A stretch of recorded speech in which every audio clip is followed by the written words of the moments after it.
Πάω μια μέρα, να σε πω αυτό μόνο. Πάω μια μέρα στην Κρίνη, μόλις είχα πάρει τον γκολφ. Πάω να παρκάρω, είναι ένα μαλακισμένο και με ένα Αλφα Ρωμαίο. Παρκάρω το μεταξύ να έχει κανένα μισό μέτρο απόσταση, ρε παιδί μου. Πώς παρκάρω, είναι με την κόμερα μπροστά. Έρχεται εκεί που πίνει το καφεδάκι, του θυμήθηκε να κάνει μαγιά ο βλάκας. Τον είπαν ότι είναι έξυπνος, ενώ μάλλον δεν τον είπε ότι χαζός. Κατεβαίνει κάτω, λέει, μ' ακούπησες. Λέω, πού σ' ακούπησα.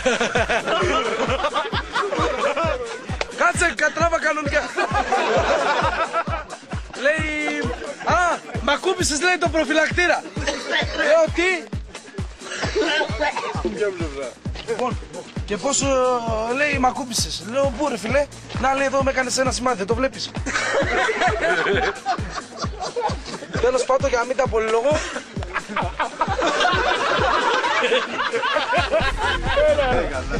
Για να μην τα απολόγω, λέει, μ' ακούπησε. Λέω, κοίταξε φιλαράκι, επειδή δεν είσαι μάκας, το λέω και είσαι βλάκας. Περίμενα, λέω, λίγο να έρθει ο ξάδερφός μου και θα τα πούμε. Και παίρνω το τηλέφωνο, το κάνω να χτυπήσει, συνεννοούμε με το δικό μου. Ντε, Γιούρι, σύντε το μοντέρνι, νέμα προστιτούτκα.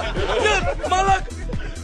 Αρχίζω και τον πρόλογο, τους βλέπεις για μια δόση, ανεβαίνουν πάνω, συνεχίζουν το καφέ. Έρχεται το αφεντικό τώρα, τρέχει. Τρέχει το αφεντικό. Σε παρακαλώ, λέει, φιλαράκι, προχθές το έκανα ανακοίνηση. Πες σου δικό σου. Αυτό είναι αλήθεια ή δεν είναι?